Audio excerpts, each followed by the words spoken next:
Hello friends, good afternoon. Rajkishori Devi शिक्षक प्रशिक्षण सेवा संस्थान के यूट्यूब चैनल पे आपका स्वागत है।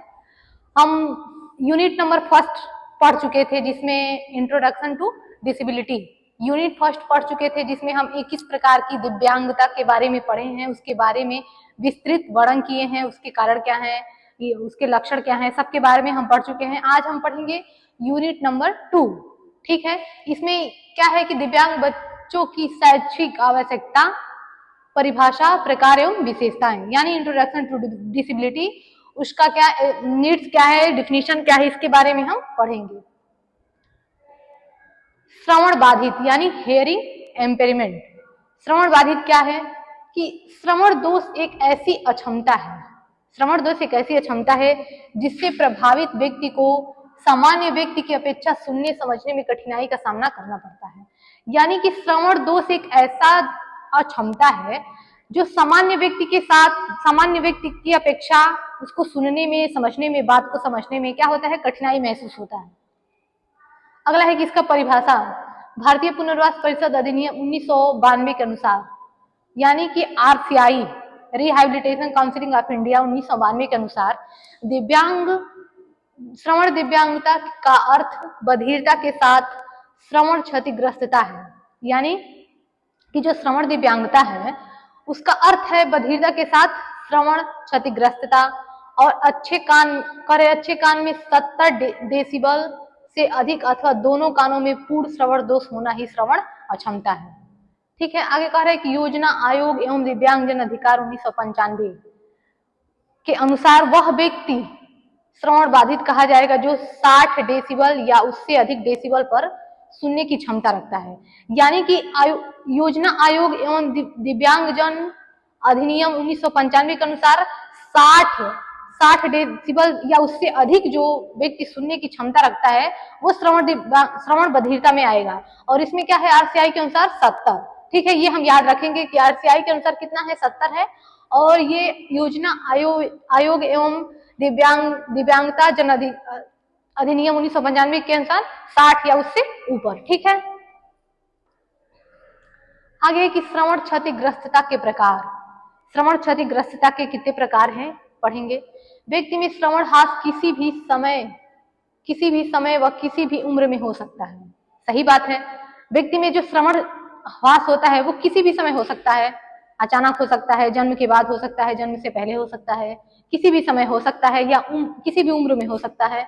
कुछ बच्चे जन्म से श्रवण समस्याग्रस्त होते हैं तो कुछ बच्चे बाद में संक्रमण इत्यादि के कारण हो जाते हैं। कह रहे कि कुछ बच्चे जो होते हैं जन्म से ही संक्रमित होते हैं और कुछ जन्म के बाद।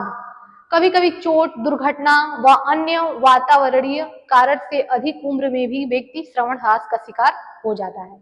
इसमें कह रहे हैं कि कभी कभी अचानक चोट लग गई या कोई दुर्घटना हो गया या हमारा वातावरण हमारे अनुकूल नहीं मिला, तो इस प्रकार से जो अधिक उम्र में व्यक्ति की श्रवण ह्रास क्या होता है, शिकार हो जाता है। आगे है कि श्रवण क्षतिग्रस्तता के प्रकार। श्रवण क्षतिग्रस्तता के प्रकार कौन कौन से हैं। पहले प्रकार में उम्र के अनुसार, यानी कि अकॉर्डिंग टू एज के अनुसार। कह रहे हैं कि उम्र के अनुसार श्रवण ह्रास को निम्नलिखित भागों में बांटा गया है। यानी उम्र के अनुसार श्रवण ह्रास को कितने भागों में बांटा गया है इसके बारे में हम पढ़ेंगे। पहला है ए नंबर दिया है कि जन्म से। ठीक है, जन्म से इस प्रकार का श्रवण ह्रास जन्म से ही उपस्थित रहता है, जैसे आनुवंशिकता व गर्भावस्था के समय के कारणों से प्रभावित होकर।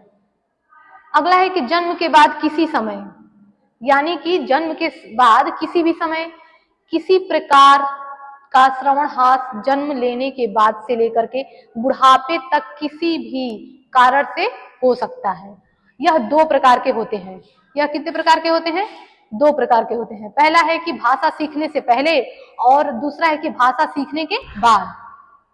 कह रहे कि ये 2 जन्म के बाद किसी भी समय 2 प्रकार के हो सकते हैं कि एक तो भाषा सीखने से पहले और एक भाषा सीखने के बाद। अब आते हैं दूसरा की गंभीरता के अनुसार। गंभीरता व डिग्री के अनुसार श्रवण क्षतिग्रस्तता को वैज्ञानिकों एवं विषय विशेषज्ञों द्वारा निम्नलिखित प्रकार से वर्गीकृत किया गया है। जैसे पढ़ेंगे कि जिसका श्रवण ह्रास 10 से 25 डेसिबल होता है वो सामान्य में आता है, यानी नॉर्मल में आता है। ठीक है, इसको आप लोग स्क्रीनशॉट ले लीजिएगा, याद कर लीजिएगा, ये बहुत इंपॉर्टेंट है।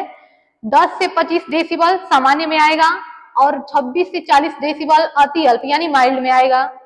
41 से 55 डेसिबल अल्प यानी मॉडरेट में आएगा और 56 से 70 डेसिबल मॉडरेटली अल्पतम, ठीक है। और 71 से 90 डेसिबल गंभीर में आएगा, सीवीआर में आएगा। और 91 या उससे अधिक अति गंभीर यानी प्रोफाउंड में आएगा, ठीक है। इसको आप लोग याद कर लीजिएगा। आगे है कि दिव्यांग बच्चों की शैक्षिक आवश्यकता, परिभाषा, प्रकार एवं विशेषताएं। विश्व स्वास्थ्य संगठन WHO यानी कि वर्ल्ड हेल्थ ऑर्गेनाइजेशन के अनुसार कह रहे कि 0 से 25 डेसिबल, यानी वो तो क्या था, ये क्लार्क के अनुसार था, क्लार्क ने इतने श्रेणियों को बांटा है, ठीक है। अब हम पढ़ेंगे WHO के अनुसार। क्लार्क के अनुसार ये है और WHO के अनुसार ये है। WHO ने इसको इस प्रकार से विभाजित किया है। 0 से 25 डेसिबल सामान्य में आएगा, ठीक है। उसमें क्या है, उसमें 10 से 25 है, इसमें क्या है 0 से 25।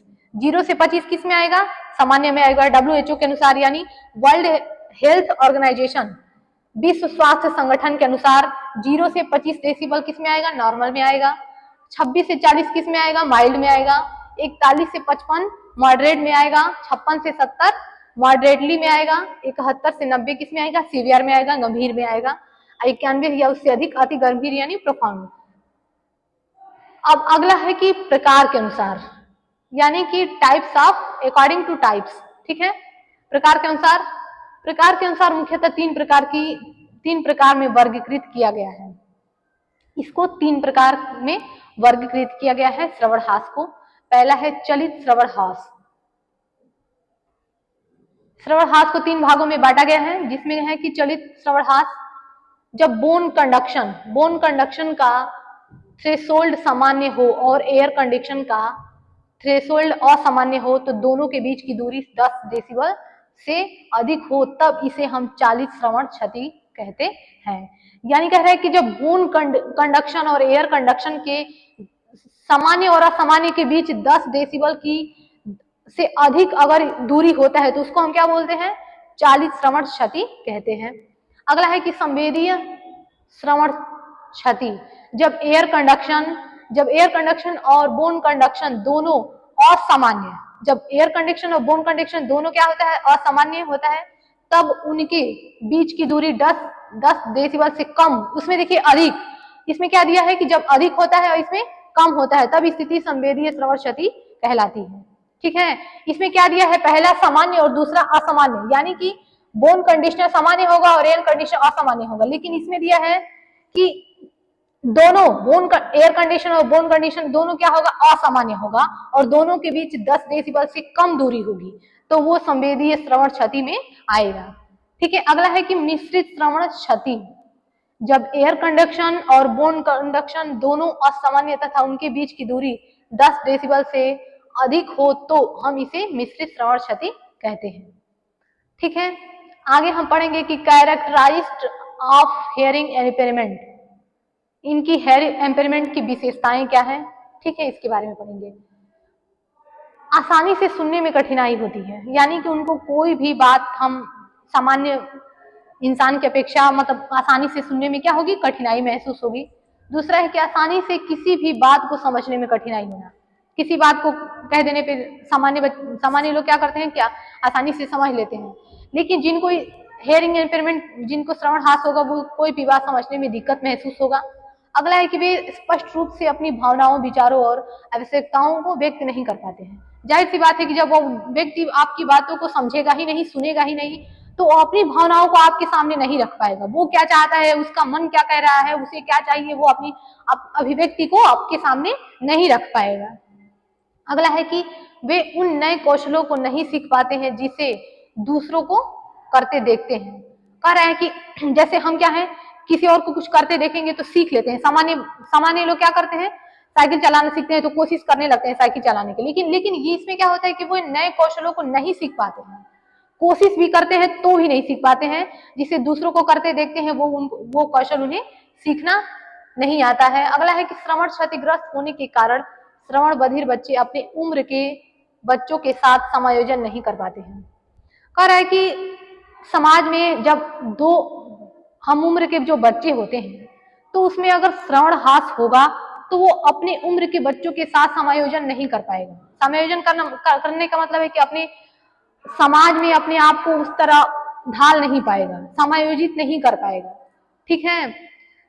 और वे अपने को सामान्य से भिन्न समझने लगते हैं और अलग अलग रहने लगते हैं और सोचते हैं कि हम इनसे क्या है, अलग हैं, हम उनकी अपेक्षा क्या है, बहुत लो हैं, हम उनके तरह नहीं दौड़ सकते, नहीं चल सकते, नहीं सुन सकते, हम उनकी तरह नहीं है। वो अलग रहते हैं और अलग महसूस भी करते हैं, ठीक है, अलग रहने लगते हैं। आगे है कि श्रवण अक्षम होने के कारण उनमें भाषा का विकास भी बहुत कम या बिल्कुल नहीं होता। कभी कभी ऐसा होता है कि जो श्रवणहास व्यक्ति होता है, जिसको सुनाई नहीं देता है, वो उसका माइंड बहुत तेज होता है, दिमाग उसका बहुत तेज होता है, कैचिंग पावर उसकी अच्छी होती है, ठीक है। और कभी कभी कह रहे कि उसमें भाषा का विकास भी बहुत कम या बिल्कुल नहीं होता। कभी कभी ऐसा होता है कि उसमें भाषा का विकास बहुत कम होता है या कभी कभी केस में ऐसे होता है कि बिल्कुल भी नहीं होता है। ऐसे बच्चे अपने बातों को व्यक्त करने के लिए सांकेतिक भाषा का उपयोग करते हैं। जैसे सुनाई नहीं देगा तो बोल नहीं पाएंगे तो इशारा करते हैं कि हमको भूख लगी है। भूख, जैसे छोटे बच्चे होते हैं कि रोते हैं तो हम समझ जाते हैं कि उनको भोजन चाहिए, भूख लगी है, रो रहा है, तो इस टाइप के वो इशारा करते हैं, अपनी सांकेतिक भाषा में अपनी भावनाओं को क्या करते हैं, व्यक्त करते हैं। आगे कि ऐसे बच्चों का वाणी एवं भाषा का विकास पूरी तरह से नहीं हो पाता है। तो जो बोलने की जो प्रक्रियाएं होती हैं, जो वाणी होती है, वो पूरी तरह से विकसित नहीं हो पाती है। वे सरलता से उच्च शिक्षा ग्रहण नहीं कर पाते हैं, यानी आसानी से किसी भी शब्द को, किसी भी भाषा को, किसी भी सब्जेक्ट को आसानी से नहीं सीख पाते हैं।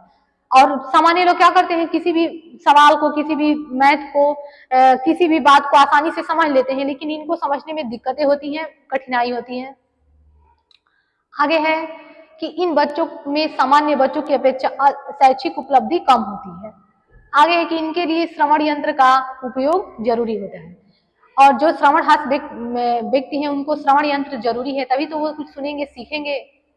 अगला है कि दृष्टिहीनता परिभाषा और प्रकार, यानी कि विजुअल इंपेयरमेंट। अब हम पढ़े थे क्या, HI के बारे में पढ़े थे, अब हम पढ़ेंगे VI, विजुअल इंपेयरमेंट। उसके डिफिनेशन क्या है, उसके टाइप्स क्या है, उसकी विशेषताएं क्या है, इसके बारे में हम जानेंगे, ठीक है। आगे की दृष्टि, नेत्र मानव शरीर का एक प्रमुख ज्ञानेंद्रिय है, जिसका कार्य किसी वस्तु को देखना है। हम आंख से क्या करते हैं, देखते हैं, किसी वस्तु को देखते हैं, किसी चीज को देखते हैं, ठीक है।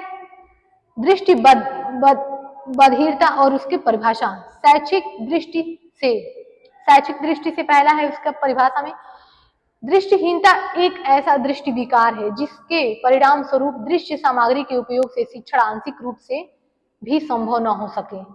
कह रहा है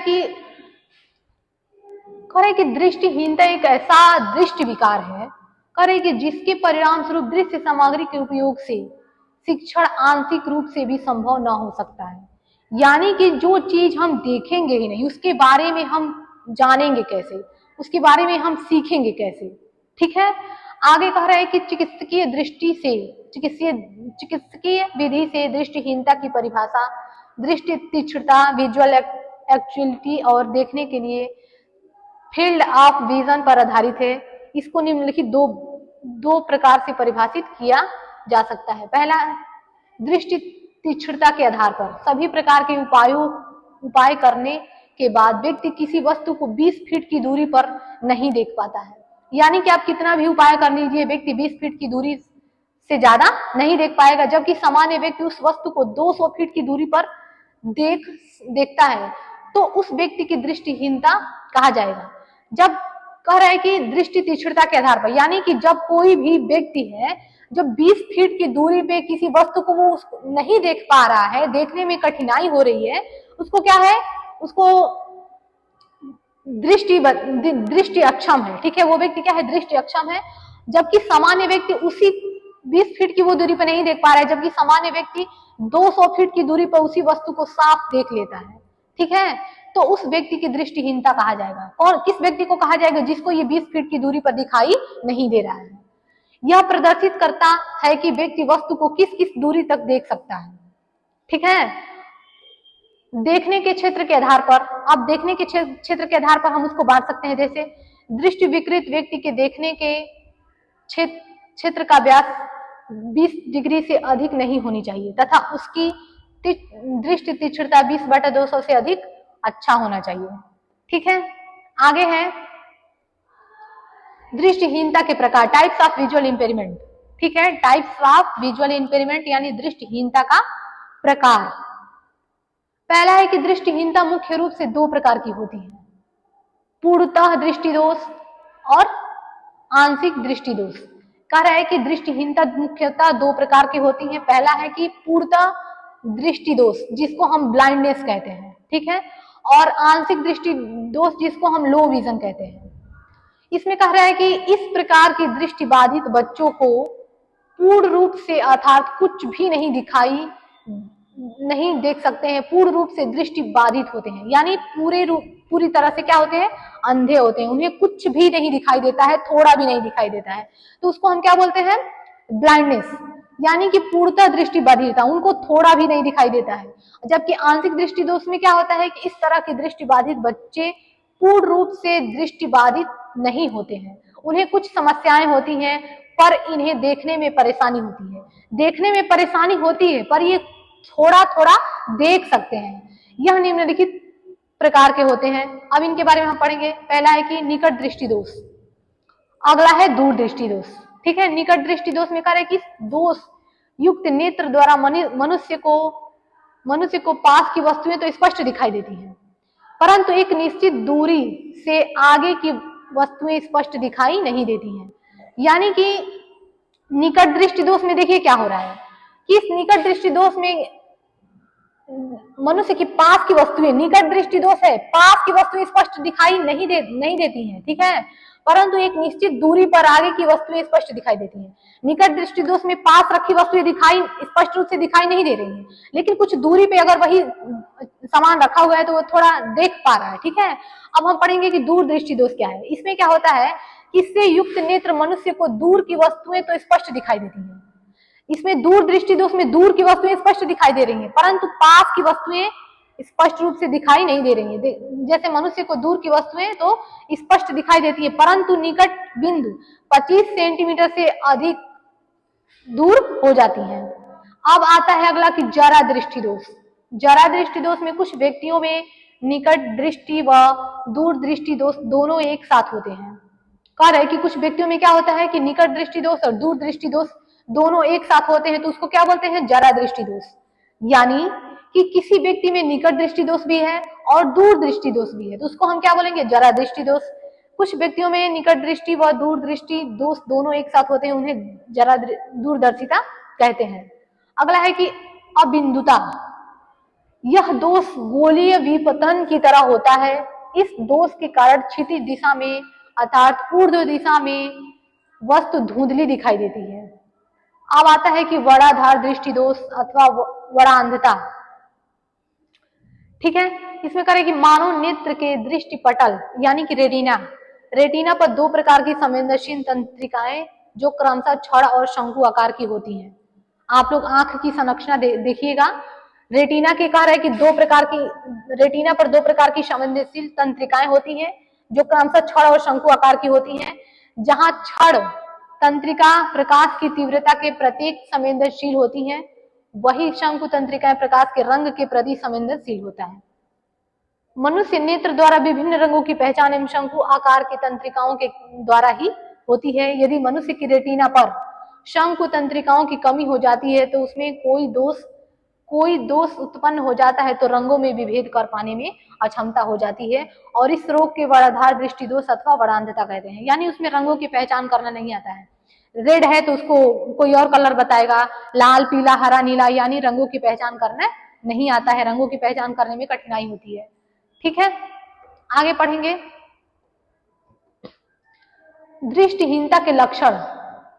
दृष्टिहीनता के लक्षण क्या है? पहला है कि नेत्र से रुक रुक कर अथवा लगातार पानी गिरना। पहला है कि आंखों से क्या होता है कि कभी कभी लगातार पानी गिरना या कभी रुक रुक कर पानी गिरना।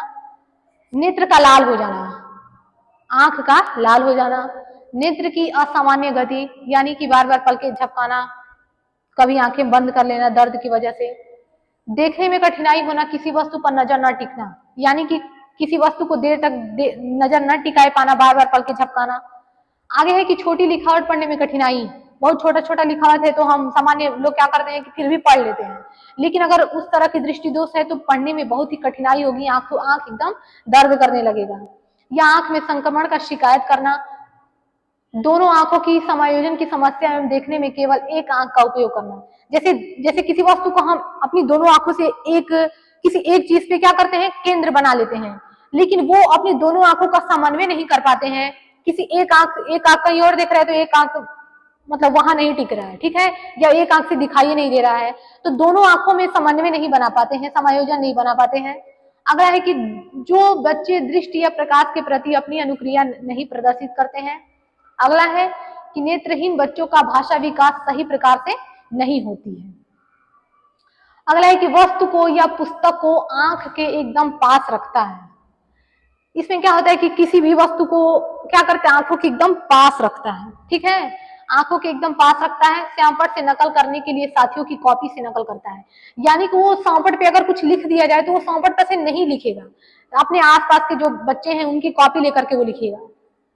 दूर की वस्तुओं को देखने के लिए असामान्य रूप से सिर को आगे पीछे करता है, सिर को ऐसे आगे पीछे करता है, लगता है कि उसको दिखाई नहीं दे रहा है, ठीक है। प्रायः वस्तुओं को छूकर महसूस करते हो और वस्तु की वास्तविक आकृति एवं रंग पहचानने में असमर्थता प्रकट करते हैं। अगला है कि मानसिक मंदता परिभाषा एवं प्रकार यानी मेंटल रिटार्डेशन, एमआर, जिसको हम एमआर कहते हैं, मेंटल रिटार्डेशन। इसकी क्या परिभाषा है, इसकी क्या विशेषता है, इसके बारे में हम पढ़ेंगे। मानसिक मंदता का तात्पर्य मस्तिष्क के अपूर्ण या सीमित विकास से है, जिसके कारण व्यक्ति की बौद्धिक क्षमता में असामान्यता दिखाई पड़ती है। आगे है कि AAMR 1983, मानसिक मंदता का तात्पर्य सामान्य अर्थपूर्ण कमी से है, जिसके परिणाम स्वरूप अनुकूलन व्यवहार में क्षति होती है और यह विकास की अवधि के दौरान अभिव्यक्ति होता है।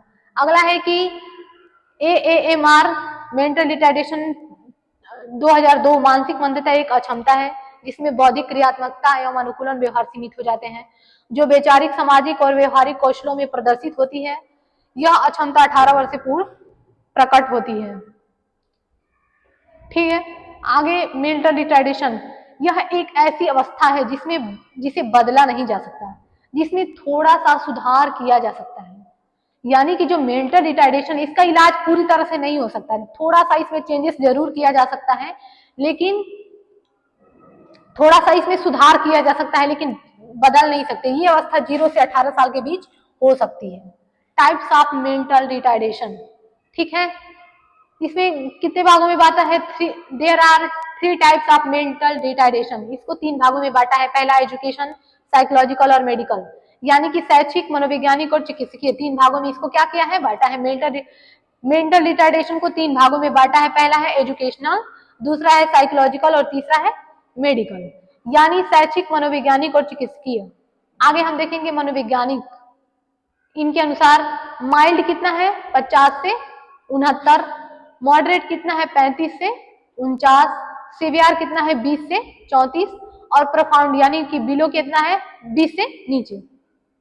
माइल्ड बच्चों की मानसिक आयु 9 से 11 वर्ष तथा बुद्धि लब्धि IQ लेवल क्या होता है, 50 से 70 है। 5 से 6 कक्षा तक यह शिक्षा ग्रहण करने योग्य होते हैं, यानी कि कह रहा है कि माइल्ड बच्चे में क्या होता है कि बच्चों की मानसिक आयु 9 से 11 वर्ष और बुद्धि लब्धि कितनी होती है, 50 से 70। तो 50 से 70 इसमें क्या दिया है, माइल्ड, ठीक है। तो कक्षा तक यह शिक्षा ग्रहण करने के योग्य होते हैं, यानी कि ये कक्षा में शिक्षा ग्रहण कर सकते हैं, सीख सकते हैं। आगे है कि इसे संप्रेषण एवं व्यवसायिक कौशल भी इसे सिखाया जा सकता है। इसे संप्रेषण यानी कम्युनिकेशन स्किल्स और बिजनेस स्किल्स भी सिखाए जा सकते हैं। इन सब बच्चों में मस्तिष्क की दोष, शरीर की बनावट, संवेदी अंगों की तीक्ष्णता कमी नहीं पाई जाती है। इन्हें सामान्य व्यक्ति से अलग करना मुश्किल होता है। 100% मंद बुद्धि माइल्ड स्तर के होते हैं, ठीक है। आगे हम पढ़ेंगे दूसरा, मॉडरेट। कह रहे कि इन बच्चों की मानसिक आयु 4 से 7 साल तक होती है, यानी कि इनका मेंटल एज कितना होता है, 4 से 7 साल तक होता है। इनकी बुद्धि लब्धि 35 से 49, 35 से 49 में क्या दिया है, 35 से 49 में दिया है मॉडरेट, ठीक है। तो कह रहे हैं कि 35 से 49 मॉडरेट में यह कक्षा 2 तक पढ़ाई कर पाते हैं। इनका गामक विकास सामान्य होता है। इन्हें सामाजिक स्वयं देख रेख संप्रेषण व्यवसायिक कौशल सिखाया जा सकता है, ठीक है। 100% मंद बुद्धियों में 10% मॉडरेट स्तर के बच्चे होते हैं। अगला आता है सीवियर, यानी 20 से 34। इन बच्चों की मानसिक आयु 4 साल तक होती है। इनकी बुद्धि लब्धि कितनी होती है, 20 से 34। इसमें गामक समस्याएं पाई जाती हैं और वाणी का विकास कम होता है, यानी कि उसमें वाणी का विकास क्या होता है, बहुत ही कम होता है। इन्हें हमेशा देखभाल करने की आवश्यकता होती है, यानी ऐसे बच्चों को हमेशा देखभाल करने की आवश्यकता पड़ती है। अगला आता है प्रोफाउंड, यानी सबसे लो। ये इसमें क्या आता है कि यह पूर्णतः आश्रित होते हैं, यानी ये पूरी तरह से दूसरों पर निर्भर होते हैं। विकास के हर क्षेत्र में मंदता पाई जाती है। इनमें संवेदी गामक कमियां होती हैं। इनकी मानसिक आयु 2 वर्ष तक होती है। इनकी बुद्धि लब्धि 20 से भी कम होती है, ठीक है। आगे पढ़ेंगे एजुकेशनल क्लासिफिकेशन, यानी शैक्षिक योग्यता के अनुसार। इसमें दिया है कि एडुकेबल और ट्रेनेबल और कस्टोडियल ग्रुप। एडुकेबल में इसमें दिया है कि इनकी शैक्षणिक बुद्धि लब्धि 50 से 70 है तथा इन्हें शिक्षण कार्य के द्वारा सामाजिक कौशल सिखाया जा सकता है, यानी कि जिसकी बुद्धि लब्धि 50 से 70 है उन्हें सामाजिक कौशल शिक्षण कार्य और सिखाए जा सकते हैं। इन्हें आत्मनिर्भर बनाकर समाज की मुख्य धारा में व्यवस्थित किया जा सकता है, यानी ऐसे बच्चों को शिक्षा का मार्ग में ले जा करके शिक्षित करके इन्हें आत्मनिर्भर बना करके समाज की मुख्य धारा में जोड़ा जा सकता है। यह 1 से 5 कक्षा तक पढ़ाने की योग्यता रखते हैं, यानी ये कक्षा 1 से 5 तक की बच्चों के पढ़ाने तक की योग्यता रखते हैं। यह दैनिक व्यक्तिगत और सामाजिक कार्यों को अच्छी तरह से कर सकते हैं। कौन कर सकते हैं, जिनकी बुद्धि लब्धि 50 से 70 है, ठीक है। अब आते हैं ट्रेनेबल। इनकी बुद्धि लब्धि 35 से 50 है होती है तथा यह 1 से कक्षा 2 तक शिक्षण ग्रहण करने योग्य होते हैं। यह अपना नाम, पता आदि लिख सकते हैं। इन्हें दैनिक क्रियाओं, व्यवसायिक कौशलों में प्रशिक्षित कर रोजगार के योग्य बनाया जा सकता है, ठीक है, यानी कि इनको रोजगार के क्षेत्र में आगे ले जाया जा सकता है। अब आता है कस्टोडियल ग्रुप। इनकी बुद्धि लब्धि 35 से नीचे है। इन्हें हमेशा विशेष देख रेख की जरूरत पड़ती है। इनमें विकासात्मक पिछड़ापन पाया जाता है। इन्हें गामक कौशलों के लिए उपकरण की जरूरत पड़ती है। इन्हें एडीएल की प्रशिक्षण दिया जाना चाहिए। आगे है कि मेडिकल। इनके अंतर्गत मानसिक मंदता को उनके होने वाले कारणों के आधार पर वर्गीकृत किया जा सकता है, यानी कि चिकित्सकीय के बारे में पढ़ रहे हैं जो गर्भधारण से पहले से लेकर के जन्म के उपरांत तक के शारीरिक व मानसिक कारणों पर आधारित है। पहला है कि संक्रमण या मादक द्रव्य संबंधित। इसमें दिया है कि रूबेला, साइटोमेगाली, हार्पेरिस्फिलिक, चिकनपॉक्स आदि बीमारियां गर्भावस्था के दौरान मां को लग जाती है। चिकनपॉक्स क्या होता है, जो शरीर पे बड़े बड़े दाग धब्बे हो जाते हैं, जिसे प्लेसेंस बाधा को पार करके शिशु की मानसिक दुर्बलता पहुंचती है। यह मुख्यतः प्रकार के संक्रमण के कारण दिखाई देते हैं, ठीक है। पहला है मेनिंजाइटिस और इंसेफेलाइटिस, उपापचय और भोजन संबंधी। पहला इसमें क्या दिया है, दूसरा है, पहला क्या है, संक्रमण में मादक द्रव्य संबंधी, दूसरा है उपापचय और भोजन संबंधी। कार्य किससे संबंधित मानसिक दिव्यांगता में फिनाइलेनिन नामक एमिनो अम्ल के उपापचयी गड़बड़ी के कारण फिनाइलकीटोनुरिया और लिग्नोसेनिया होता है। अतः कुपोषण के कारण भी मस्तिष्क सही ढंग से विकसित नहीं हो पाता है, जिससे मानसिक मंदता हो सकती है, ठीक है। अगला है कि मनोचिकित्सकीय विकृतियां। गर्भावस्था के दौरान मां को कुछ मानसिक तनाव या दुर्बलता के परिणाम स्वरूप स्वालीन व्यवहार, सोताफीनिया, मेनिया या डिप्रेशन इत्यादि की शिकायत होती है, तो इस गर्भ में पल रहे बच्चों के मस्तिष्क का विकास भी प्रभावित होता है। यानी कि गर्भावस्था के दौरान जब माँ बहुत स्ट्रेस में होती है, तनाव में होती है, तो उसका असर सीधे बच्चों पर पड़ता है। ठीक है, आगे चौथा नंबर पढ़ेंगे कि गुणसूत्रीय असमानताएं। गुणसूत्र की असमानताएं से प्रभावित बृहद संख्या में मानसिक दिव्यांग देखने को मिली है। विभिन्न प्रकार के सिंड्रोम आते हैं। ठीक है, गुणसूत्रीय असमानताएं भी इसका कारण हो सकता है। अगला है कि गर्भावस्था की विकृतियां, गर्भाशय ठीक से विकसित नहीं होता, जिसमें ट्यूमर अथवा कैंसर जैसी बीमारी भी होती है। इसके कारण शिशु मानसिक दिव्यांग हो सकता है। जब जब माँ की हेल्थ ठीक नहीं रहेगा, गर्भ में या फिर ट्यूमर या कैंसर जैसी बीमारियां होंगी, तो उसका असर बच्चे पे पड़ेगा। अगला है कि प्रसव पूर्व अज्ञात कारण, कुछ ऐसे कारक भी होते हैं जिसकी कोई इतिहास नहीं होता। ऐसी दशा में प्रसव पूर्व या आनुवंशिकीय कारण अथवा वातावरणीय कारकों का उत्तरदायी मान लिया जाता है। जैसे मान लीजिए कोई कारण नहीं है, लेकिन फिर भी सबसे बड़ी कारण क्या होती है? हेरिडिटी और इन्वायरमेंट, आनुवांशिक और पर्यावरण, जो बच्चे की हेल्थ के लिए बहुत आवश्यक होती हैं। जैसे पर्यावरण मिलेगा बच्चा वैसे पूर्ण रूप से विकसित होगा या नहीं होगा, ये वातावरण और हेरिडिटी पे निर्भर रहता है पूर्ण रूप से। अगला है कि करे कि ऐसी दशा में प्रसव पूर्व या आनुवांशिकीय कारण अथवा वातावरणीय कारकों को उत्तरदायी मान लिया जाता है। ये 3 दशाओं में देखने को मिलती है।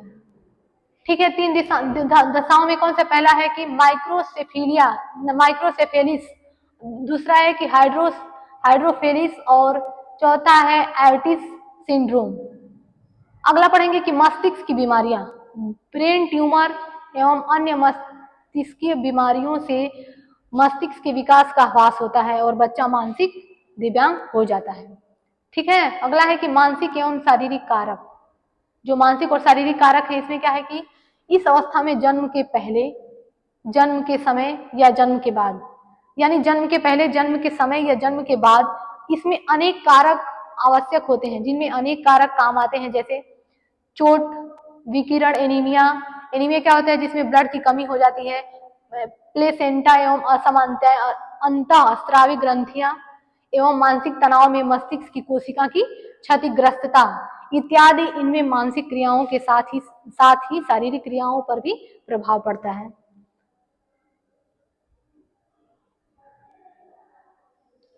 अगला है कि वातावरणीय कारक। गरीबी के कारण कुपोषण, अज्ञानता, अशिक्षा जैसी समस्या होती हैं, जिसमें टीकाकरण का अभाव, बच्चों को जन्म इत्यादि के कारण भी ज्यादातर बच्चे मानसिक मंद होते हैं। जिसमें कह रहे हैं कि वातावरणीय कारक, यानी वातावरण जैसा हमारा माहौल रहेगा, मान लीजिए कि कोई पढ़ा लिखा नहीं है, समय से टीका नहीं लगवाएगा बच्चों को, तो वैसे बच्चे कुपोषण होंगे, तो उनमें तरह तरह की बीमारियां होंगी, उसका असर बच्चे के मानसिक मंदता पे पड़ेगी। अगला है कि अन्य कारक। इसके अंतर्गत कुछ भी ऐसे कारक हैं जिनसे बच्चों की मस्तिष्कीय विकास में गिरावट या मानसिक मंदता देखी जाती है। जैसे गर्भवती महिला को मिर्गी का दौरा पड़ना, बच्चे को मिर्गी का दौरा आना इत्यादि। अगला पढ़ेंगे कि मानसिक मंदता के लक्षण, मेंटल रिटार्डेशन ऑफ कैरेक्टराइज। ठीक है, इसमें पढ़ेंगे कि धीमी प्रतिक्रिया का मतलब क्या है कि जो मेंटल रिटार्डेशन बच्चे होते हैं, वो किसी भी प्रक्रिया को क्या करते हैं? बहुत धीमी गति से करते हैं। ठीक है, इसमें है कि मंद बुद्धि व्यक्तियों की प्रतिक्रिया सामान्य व्यक्तियों से धीमी होती है। जो मेंटल रिटार्डेशन बच्चे होते हैं, उनकी जो प्रतिक्रियाएं होती हैं, उनके जो कार्य होते हैं, वो सामान्य बच्चों से बहुत ही धीमे होते हैं, बहुत स्लो काम करते हैं। कभी कभी ये प्रतिक्रिया भी नहीं कर पाते हैं, मतलब कभी कभी ये कोई प्रतिक्रिया ही नहीं, आप सामने वाले से कुछ बात करोगे, वो उसका जवाब ही नहीं देगा, कोई प्रतिक्रिया नहीं देते हैं। ठीक है, अगला है कि स्पष्टता का अभाव, किसी भी बात को स्पष्ट तरीके से नहीं रख पाते हैं। उनमें क्या होता है? स्पष्टता का अभाव होता है, अपने विचार, आवश्यकता और भावनाओं को व्यक्त नहीं कर पाते हैं। अगला है कि सीखने में धीमापन, किसी भी बात को सामान्य बच्चे जल्दी सीख जाएंगे, लेकिन उनमें सीखने की बहुत धीमी प्रवृत्ति होती है, धीमी गति होती है। किसी बात को आप 2 बार सिखाओ, 3 बार सिखाओ, 4 बार सिखाओ, फिर भी नहीं सीख पाते हैं, जबकि सामान्य बच्चा एक बार में ही सीख जाता है। ठीक है, आगे है कि कम समझ, इसमें है कि समझने में भी धीमापन दिखाई देता है। अगला है कि निर्णय लेने की क्षमता में कमी, यानी कि उसको क्या करना है अपने कार्य में निर्णय नहीं ले पाता है।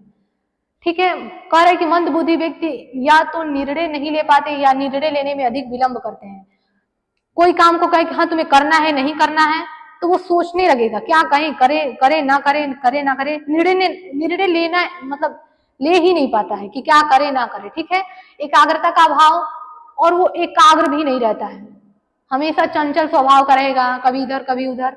ठीक है, कहेगा कि मंद बुद्धि व्यक्तियों को किसी गतिविधि पर ध्यान केंद्रित करने में समस्या होती है, उन्हें एक गतिविधि से दूसरे पर जाने में कठिनाई होती है, कठिन होता है। आगे आगे है कि जल्दी गुस्सा करना या नियंत्रण खो बैठना। जाहिर सी बात है, किसी भी व्यक्ति को गुस्सा आता है तो वो अपना कंट्रोल खो देता है। तो इसमें क्या होता है कि मंद बुद्धि व्यक्ति अपने संवेगों पर नियंत्रण नहीं रख पाते हैं। जब उन्हें गुस्सा आएगा तो आगे वाले सामने वाले को वो कुछ भी कर सकते हैं, खून भी कर देगा, मार देगा झापड़ या लात से। उसको ये नहीं पता कि हाँ हम हमारे प्रतिक्रिया से सामने वालों को क्या असर होगा, वो कुछ भी कर देगा। ठीक है, अपना आपा खो बैठता है। आगे की याद रख पाने में कमी, कोई भी बात कल उसके साथ स्कूल में क्या हुआ क्या नहीं, उसकी मम्मी उसकी क्या बात बोली है, उसको कुछ याद, पिछली बात सब भूलता जाता है। मंद बुद्धि व्यक्तियों में सीखने की क्षमता में कमी पाई जाती है अथवा सीखे गए कौशलों को याद करने में समस्या होती है। वो कल क्या पढ़ा उसको कुछ याद नहीं रहेगा। ठीक है, अब समन्वय का अभाव। समन्वय का अभाव मतलब शरीर के विभिन्न अवयवों और उनके क्रियाकलापों में समन्वय रख पाना मुश्किल होता है। क्रिया